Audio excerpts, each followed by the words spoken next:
You're watching PowerNation. Today on Engine Power, we take the spicy sleeper Granada on the street, down the strip, and up to the Intergalactic Ford Fest. Plus, Anthony Smith shows us why he loves the chaos of no-prep racing.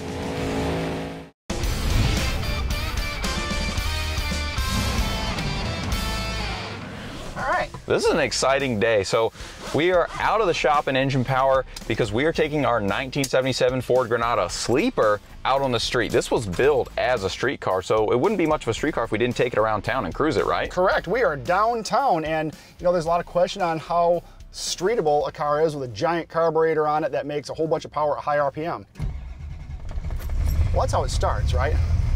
Single plane manifolds and giant carburetors are always a source of people saying that will have terrible street manners. Well, it really depends on the tune-up of the carburetor, right? And we've talked about this before, that just because it's a large carburetor doesn't necessarily mean that it's going to drive poorly. It's definitely a factor of, you know, having the carburetor adjusted right, having the idle adjusted right, and the transition circuit adjusted right. And on this one, we've got her pretty dialed in. So this thing runs and drives very, very nicely. It has great throttle response. It has great transition from idle to throttle. It has everything that a street car would have. Granted, it makes a lot of power. Yeah. Now, the way this thing is set up, it doesn't start to come on like really good power until like 5,000 RPM. But that makes it drive really nice because with that performance automatic C4 that we put in, that has a relatively tight converter, which we did because it's a street car. If we were taking this to the drag strip as a pure drag car, we obviously would have put a much higher stall in it. But this one's about 26 to 2,800. So it drives really nice on the street. It drives like a modern car would. Obviously, it doesn't sound exactly like a modern car, but we've quieted down a good bit with the exhaust, which was really cool because it's so quiet for what it is, and then when you open it, people are just shocked. I am so tempted to open the headers right now. I know, just scare people. We are downtown, it'll scare everybody. Yeah. Now, we are in street traffic. We are idling through traffic. We are at operating temperature. Yep. The thing is idling right now in gear. It's a 77. You have to open them. Heck yeah, you have to open them now. No, I'm not open that. This thing is so comfy, right? Because we didn't want to mess with the car too much where, you know, it has a really harsh ride or it looks weird or anything like that, so we didn't touch the outside. But all we did really for the rear end, we got a new stock leaf springs and those QA1 double adjustables and some traction bars. So this thing rides relatively nice. We didn't really mess with the front end too much because we wanted to keep that soft, plush ride, and it still has it.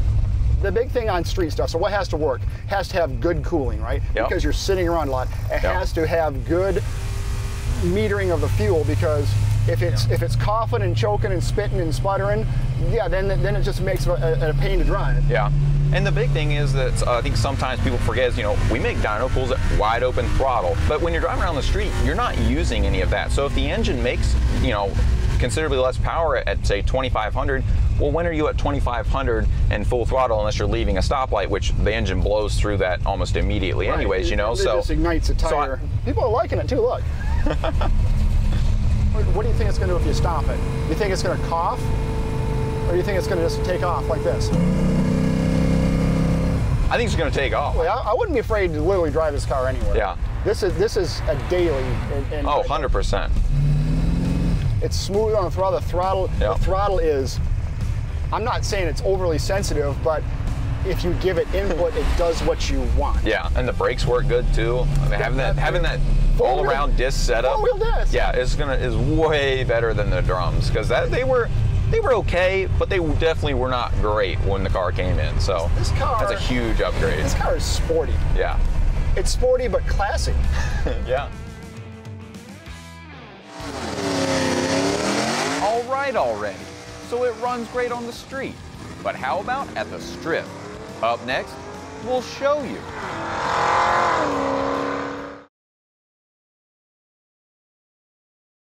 Our 77 Granada Sleeper is definitely a street car, and we've put some serious street miles on it, but we wanted to take it to a drag strip. We know a lot of you guys want to see that as well. So we are here at Etheridge Motorsports Park, which is a great local 8th mile all concrete track near us. It's a beautiful day. We have a beautiful facility. What more could you ask for? I know what we could ask for, drag strip runs. Now, we are going to run this car in several different configurations. The first one, straight off the street. Street tires, closed exhaust. Hell, I'm even going to leave it in drive. And then we're going to change things up. Some slicks, open up the exhaust, and definitely hit it with the spray. So, hey, they just don't pay us to look cute.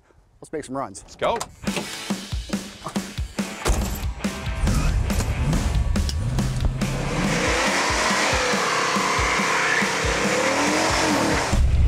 We're going to leave it right in drive and just floorboard it.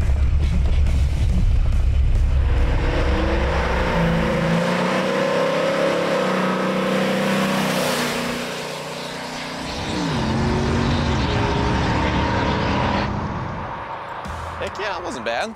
Well, that was about as nice as I could do it. Yeah, I mean, what did it do? 990. What was it? 990.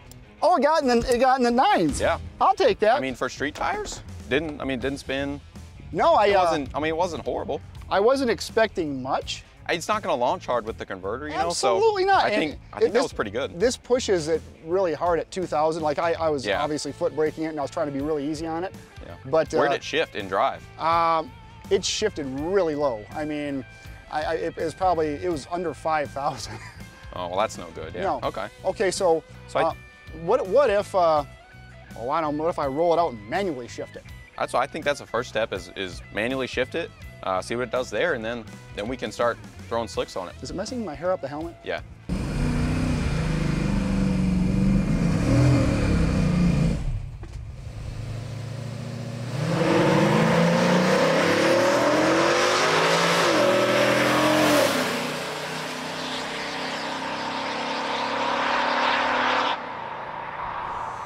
Was that any better? That was way better. A little smoky. I think that's just the stock valve covers and the stock breathers type. It was a little smoky, but I don't think it was too bad. The only thing better than a day at the track is a day at the track with your buddies. Tommy from Detroit Muscle brought their newest project, an '83 Hurst Olds. With an Olds 455 built by Joe Mondello and engine power that puts out 506 horsepower and 539 pound-feet, street tire traction was definitely hard to come by. One of the things we're going to be doing to take our car from street mode into strip mode is changing out the rear wheels and tires for a set of slicks. We went to Summit Racing and we found these Hoosier QuickTime Pros. They're a 26 by 9.5, so they're the same size as the tire we have on there, but they're going to work way better here at the strip. Now, there's still a 14-inch wheel. That means we can still retain our stock hubcap, which adds to the extra stealthiness. I even took the time to remove the white lettering from the tire to add to the sleeper effect. I don't think we're fooling anybody. No.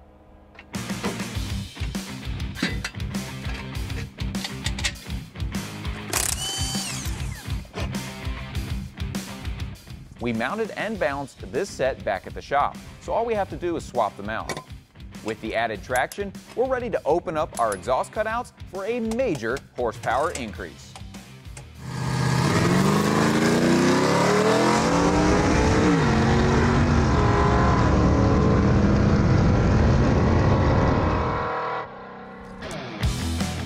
That was significantly better. Yeah, I mean, way better.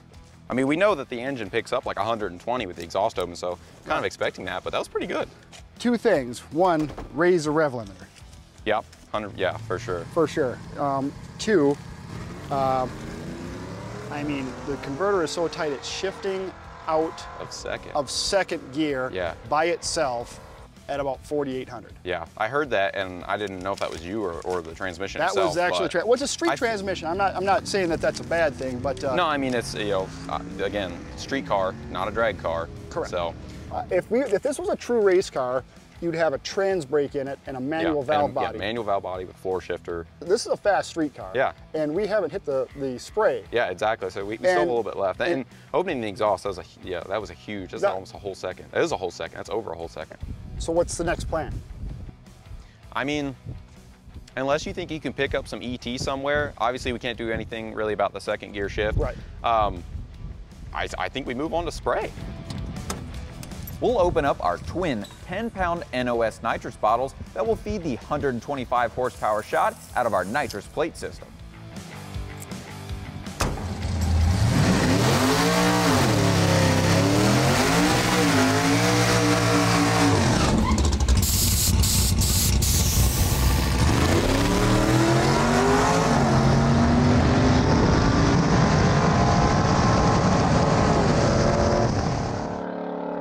Boom!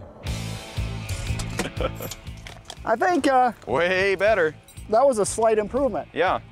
I mean, yeah, still had the second gear early shift, but 702? 7, that's dangerously That's- close to the 6s. Yeah. I think with a little Fetzerin on it, I think we could get it in Yeah. the 6s. I hit the rev limiter again. I heard that, and but the car The didn't. car was actually skating around. a It little actually, yeah, I saw it was walking back and forth. bit. It was but walking back and forth, and that was mildly. I bet that was a little bit That was disconcerting, a little concerning at some point, but I knew it was a good run. I thought it was probably a teen, but that's pretty good. That's pretty good. For the first time taking our 3,800-pound street car to the track, we think 702 at 97 miles per hour is a huge success. We've got several ideas on how to make our sleeper Granada even quicker down the strip, but for now, that's a great day at the track. Up next, from all Fords to no prep, we've got plenty of drag strip action.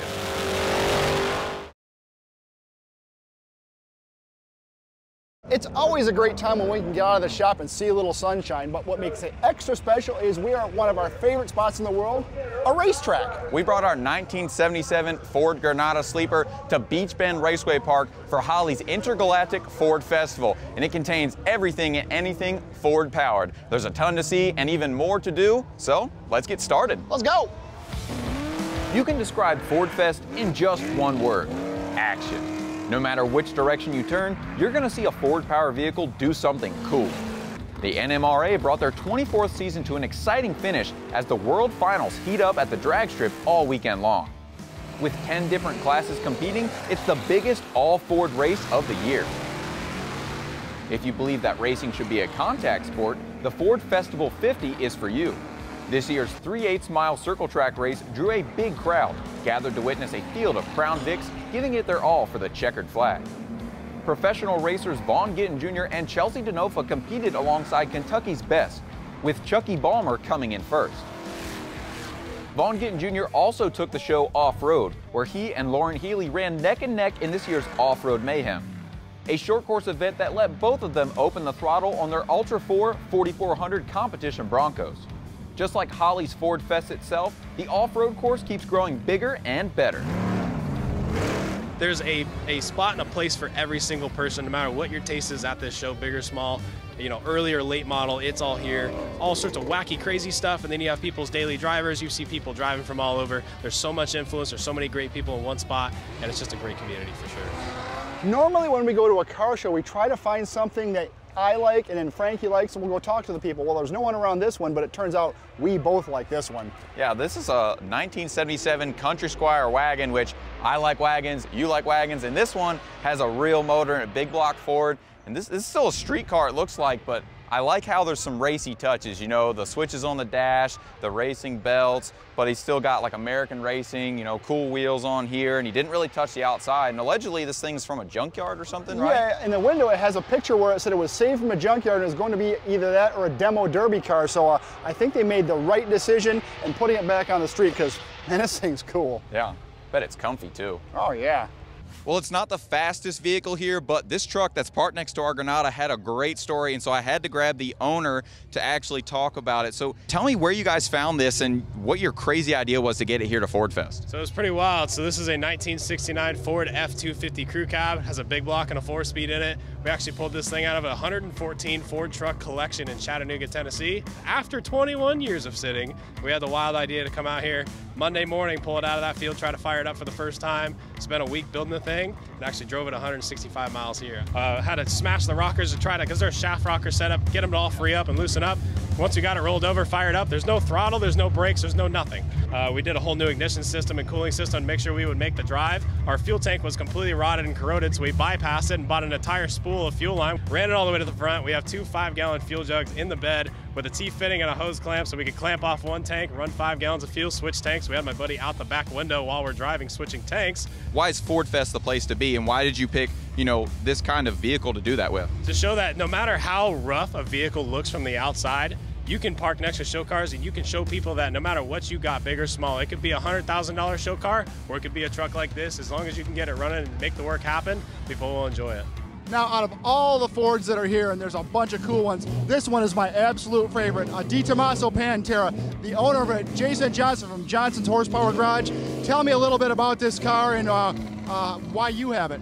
Well, I've always wanted a 72, and my buddy in California had built this to look like a 72, and it's a 74. Got rid of the bumpers, of course, polished the wheels. I just love the color. Blue's my favorite color.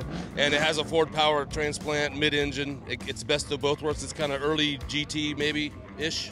It's so ahead of its time for the look. It's like a muscle car meets sports car. Now, it's got a Windsor in it, looks like. Yes, it's a stroked one. It's a 427 stroker. It's probably close to 550 to the back wheels. So what do you think about the Ford Fest? Oh, I love the Ford Fest. There's a lot of people turning out to this show. A lot of people that like the same kind of things I do. This is the sport I love. I was born doing it, you know, so. Well, you brought a lot of great Fords, and we really appreciate it, man. Thanks. Right on, thanks. It's called the Holly Intergalactic Ford Festival, and based on the quality of rides, races, and events to explore, it certainly lives up to the name.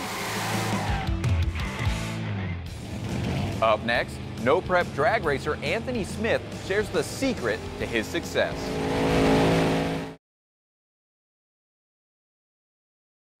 Being that we are gearheads and hot rodders, it is always great when we have the opportunity to get a cool car in the shop. It doesn't get much cooler than this one. Anthony Smith is the owner of this one, Hercules. Now, he is here to tell us a little bit about it and, well, a little bit about yourself. So tell us how you got into racing. Started at a very young age, you know, going to races, got in my cousin's car and make a hit in a 64 Corvette. The G-forces, the adrenaline. It was like, I've got to do this, you know. And I started building motors at a young age. I mean, I was 15-year-old building people's motors that raced. It was 30 and 40-year-old. You have your own shop, and I mean, you've even built the engine in this car. Yes. You have several engines for this car as well. Yep, this is actually a small block, 427. This is a good combination for the small tire, no prep deal. This one we had on a dyno in Wisconsin. We got a 1270 to the rear wheel. Wow. And I think it could have got 1500s if I had the right converter. It's a 23-degree, 427, AFR head, dart block, you know, all the good stuff. You got to have something pretty durable to put boost on. F1X-12 Pro Charger, made 30 pounds as high as I made. What's the appeal of the no prep to you? It's adrenaline. It's you can feel your heartbeat because you don't know if the car's going to go, what it's going to do. You definitely don't want to tear your stuff up or nobody else's stuff. You try your best to make the best pass, you know. And the no prep's so challenging on tuning the car.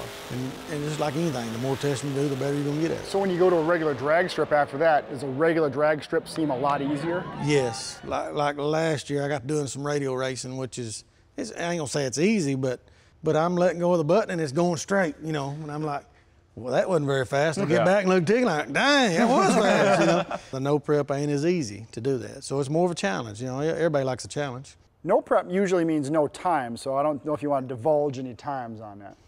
Well, look at that question right there. No, yep. I don't mind telling you, it will run on no prep tracks. It's run low fives, high fours. Yeah. With this small block. Dang. You know, once you get in them 4 second range, it's hard to get them. Yep. Them next few tenths get harder and harder well, to get. That's what R&D is all about. And speaking of R&D, you've partnered with Hot Shot Secret, and you are actually one of their R&D cars. Yep. You know, because you know they're powered by science, right? Yes. We've been running it for several years now. Ain't seen no bearing wear, ring. I mean, even ring wear is very minimum. You know, and that's where most of it usually is. Any of the wear. It's an amazing product. You know, we've got it in everything. We've got the Adrenaline R5 in the motor. I've got the Nano Shift in the transmission, the rear end oil too. And we actually run it in our tow truck too. All of these fluids contain Hot Shot Secret FR3 synthetic oil additive. It's a blend of 3 great lubricants, including a carbon nano lubricant that help fill microscopic surface irregularities and increase the oil's shear stability and film strength for increased protection and reduced wear. The FR3 they got in their oil is like, you know, the oil's almost perfect, and then they stick this FR3 in there and it's like glorifies it, you know. Well, Anthony, thank you for bringing out Hercules, and thanks for talking with us. It's always great to talk to another engine builder. I appreciate the opportunity of being here. Of course, anytime. Bring it back. Thank y'all. Total Seal is one of the leaders in producing high-performance piston rings for virtually any application. And to be a leader, you also have to be an innovator. And their latest innovation is something special: gas-ported piston rings. Instead of putting the gas port into the piston, which means drilling into the top ringland, which could weaken it, Total Seal puts the gas port in the ring itself with a machine groove, and that has several benefits. First and foremost is improved cylinder seal. Gas pressure gets behind the ring, forcing it out onto the cylinder wall and improving the cylinder's sealing. Better sealing means improved horsepower. 2, it results in a stronger piston because that top ringland has not been drilled into. And third, the ports are self-cleaning, unlike ports that are in a piston that can become clogged when running with carbon and be ineffective. If it takes a piston ring, Total Seal can make it for you. To find the right ring for your application, consult the experts at Total Seal. Edelbrock is well known for their metering rod style street carburetors, but they recently came out with their VRS 4150 carburetor that is geared towards performance and racing. It has a mounting flange that will bolt to any 4150 or 4500 intake manifold flange without any adapters, and also has a bunch of manifold vacuum hookups for street applications. It has oversized fuel bowls with internal baffles that have clear sights for easy float level adjustment, and even has external fuel bowl drains for quick jet changes. The 4-circuit body is available in 650, 750, 850, and 950 CFM sizes, with a 750 and up coming with annular discharge boosters. Between the jets and the air bleeds, it is very adjustable, which is great for racing. Edelbrock kept the street guys in mind though, with an integral throttle position sensor mount for a standard 3-wire GM TPS. If you want to learn more about this carburetor or get one for yourself, you can find it at Edelbrock. For more information on anything you've seen today, go check out PowerNation.